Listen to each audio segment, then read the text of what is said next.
नेपालमा कुनै पनि अपराधीले जुनसुकै गम्भीर अपराध गरे पनि उसलाई मृत्युदण्ड अर्थात् फाँसीको सजाय दिन मिल्छ कि मिल्दैन? यदि संविधान नै संशोधन गरियो भने पनि यो मृत्युदण्ड ल्याउन सकिन्छ कि सकिँदैन? र ल्याउन खोजियो भने अन्तर्राष्ट्रिय कानुनले के भन्छ? आजको यो भिडियोमा यस्तै र यो सम्बन्धी कुराहरूलाई हामीले व्याख्या गर्नेछौँ। कृपया भिडियोलाई अन्तिमसम्म हेर्नुहोला।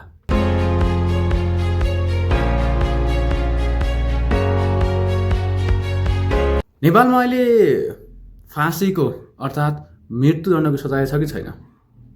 सबैभन्दा पहिले स्पष्ट कुरा, नेपालमा अहिले मृत्युदण्डको सजाय छैन।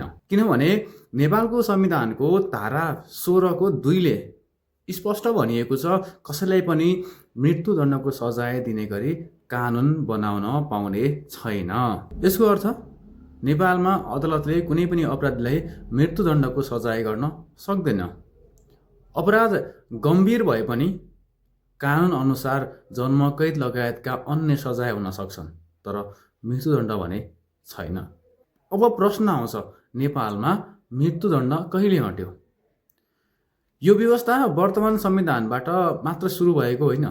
नेपाल अधिराज्यको संविधान 2047बाट नै मृत्युदण्ड हुने गरी कानुन बनाउन नपाइने भएर व्यवस्था गरेको छ। त्यसपछि अन्तरिम संविधान 2063ले पनि यसलाई निरन्तरता दियो र अहिले जुन हाम्रो संविधान छ यसले पनि मृत्युदण्डलाई पूर्ण रूपमा निषेध गरेको छ।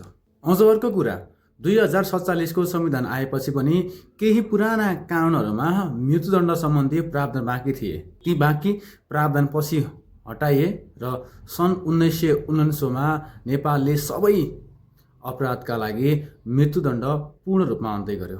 अब प्रश्न यो आउँछ कि नेपालले मृत्युदण्ड किन हटायो? यसको प्रमुख आधार भनेको मानवको जीवनको अधिकार र मानव अधिकारको संरक्षण हो।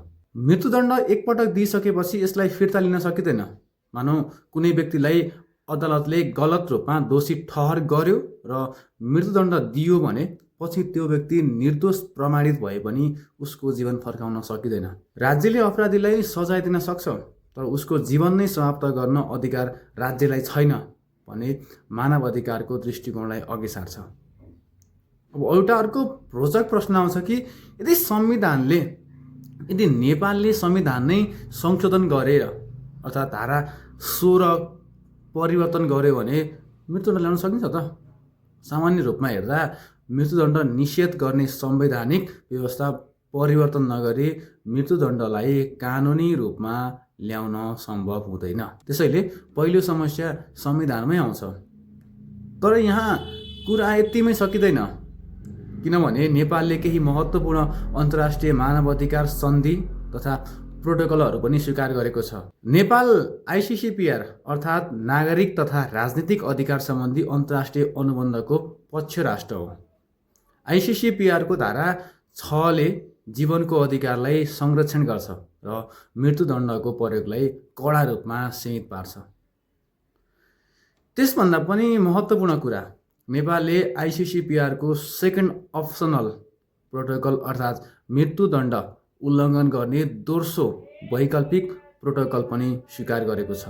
नेपालले यो प्रोटोकल 4 मार्च 1998 मा स्वीकार गरेको थियो र जुन 4/1998 देखि नेपालका लागि पनि यो लागू भयो। यो प्रोटोकलको मुख्य उद्देश्य नै मृत्युदण्डको उल्लङ्घन हो। त्यसैले नेपालले संविधान संशोधन गरेर घरेलु कानुन परिवर्तन गर्ने प्रयास गरे पनि अन्तर्राष्ट्रिय कानुनले प्रश्न उठाउँछ। तर त्यस अवस्थामा मुख्य 2 तहमा समस्या आउँछ। पहिलो, घरेलु संवैधानिक समस्या। हालको संविधानले नै मृत्युदण्ड बन्देज गरिएको छ, त्यसैले साधारण कानुन बनाएर मात्रै मृत्युदण्ड ल्याउन सकिँदैन। दोस्रो हो अन्तर्राष्ट्रिय कानुनको दायित्व।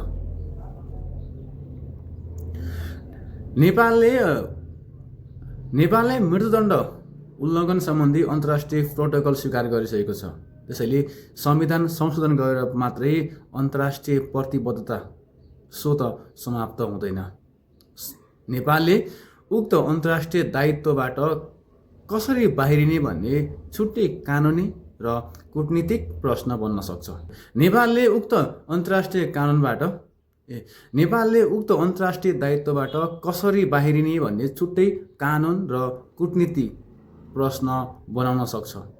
त्यसैले छोटकरीमा भन्नुपर्दा नेपालमा मृत्युदण्ड संवैधानिक रूपमा 2047 सालदेखि नै निषेध गरेको हो।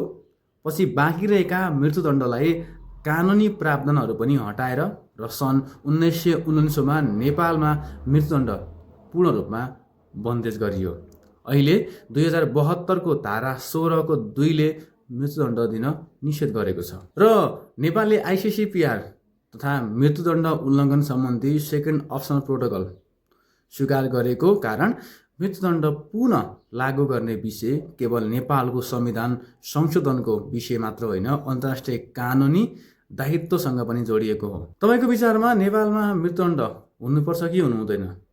आफ्नो विचार कमेन्टमा लेख्नुहोस् र यदि भिडियो उपयोगी लागेमा लाइक, सेयर, सब्सक्राइब गर्न नबिर्सिनुहोला।